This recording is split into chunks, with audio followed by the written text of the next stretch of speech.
they were all coming to the wedding. Now all the 4 boys are there, and Kushatwaja along with his two daughters are there, and everybody is there.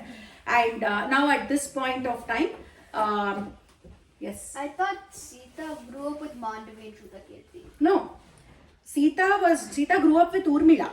Oh. Mandavi and Shrutakirti are her cousins. I know that, but I thought... No, they were not brought up together. Apparently, they must have met on different occasions, but Mandavi and Shrutakirti are brought up in a different place. I know. Oh, yeah. I thought that Janaka watched. No. How? Apparently, I don't think so. That is not explicitly mentioned, but the way it is written in Valmiki Ramayana, I think they were not brought up together. Okay. So, next thing what happens is, on both the sides there are priests, right? On one side you have Vasishta, on the other side you have Saanthananda. So Vasishta goes on to explain the legacy of Rama, and after that Saanthananda comes and explains the legacy of Janaka Maharaj. So it so happens that now when I have to explain, I don't want to give you like hundreds of names on both the sides.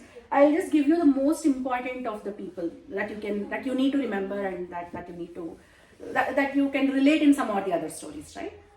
So this clan of Rama is called Surya Vamsha. Surya Vamsha means born from Surya's elements, Surya god, like sun god. So in every yugam name antaru, yugam ani antaru. Huh? Does yugam mean war?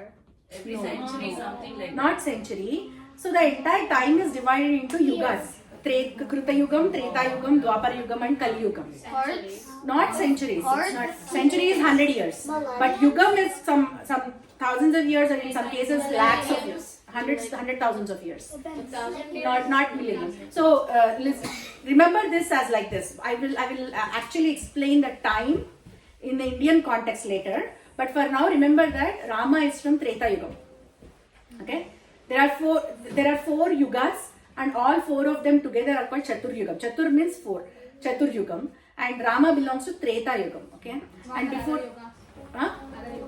Satya Yugam or Kruta Yugam, Treta Yugam, Dwapar Yugam and Kali Yugam. Kali Yugam is the one that we are living in.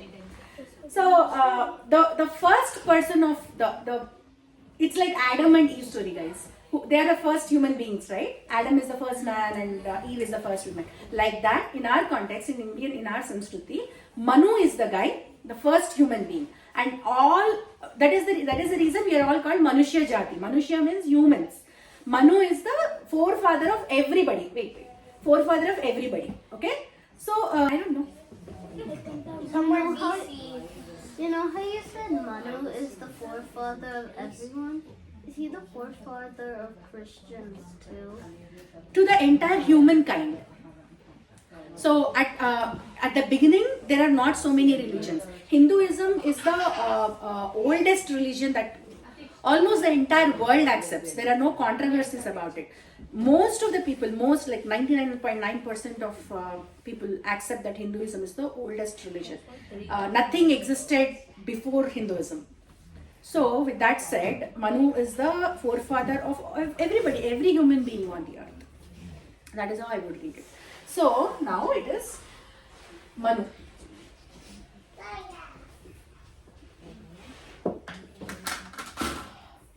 Manu's son is Ikshvaku.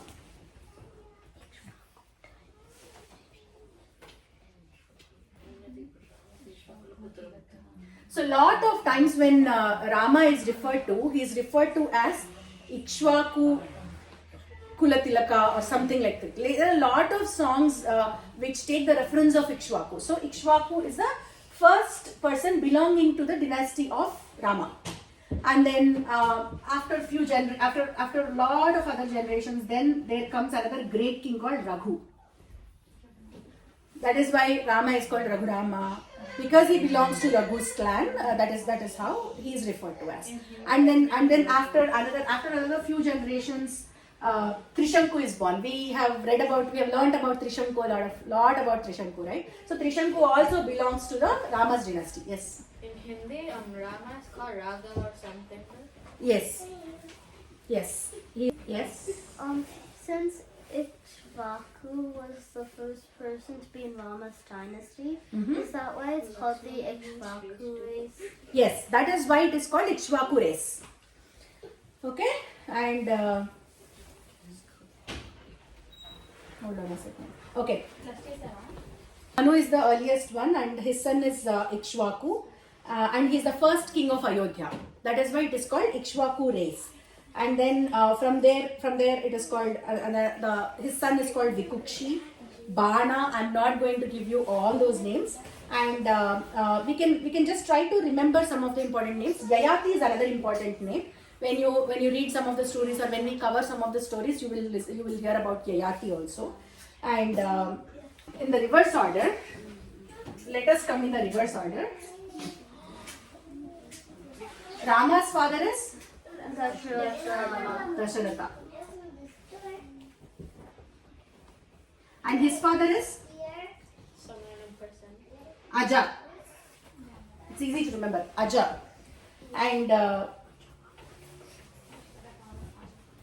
his father is Nabhaga. And then his father. I can give you the list if you are interested. I can give you the list. No. There is like 30 people or 40 people. Yeah, I know. Don't waste 5 paper. people. What? I won't waste paper. I will just give you the link. 5 people. I will give you the link. 5 people. So you can remember these 4 people. Okay? And you know Ikshvaku, you know Raghu, you know Trishanku, you know Yayati. So all those are the important people. Other people, it's not like they are less important. But you have a lot of stories and important events happening when they were ruling Ayodhya. And there are also important stories around these people. That is the reason you can, it's not very difficult to remember these names. Raghu is very famous, right? So like that. And then the other thing Saanthananda will have to do right now is explain the legacy of Janaka Maharaja, right? When he has to explain the Janaka Maharaja, it starts with someone called Nimi. Nimi is the first king in their dynasty, and then comes Niti, and then there are a lot of people who come in between, and then there is a guy called Devarata. Okay, Devarata is the one to whom the bow is gifted, right? Or the responsibility of taking care of the bow has been entrusted to Devarata. Yes. Why are they gifted the bow if they can't even lift it and use it? He was not able to, probably. He was just gifted. He was gifted because that can be taken care by him. And there is also a story about why they decide to gift this bow. That is also there because they go on. I'm not giving you the details of the bow and how it is gifted and why it is gifted, because that will be like too much of detail, and I can tell and cover that as a small story at some point of time. It is gifted at the point of time where Seethadevi goes and sacrifices herself in the Daksha Yajna, and all that's a huge story which I don't want to deviate again. That story is also given. I can give you that story, but it's a lot of deviation from our original story. That is why I'm not going there. So we will now again come back in the reverse order. Janaka Maharaja and Kushadwaja, right? We will see who their dad is.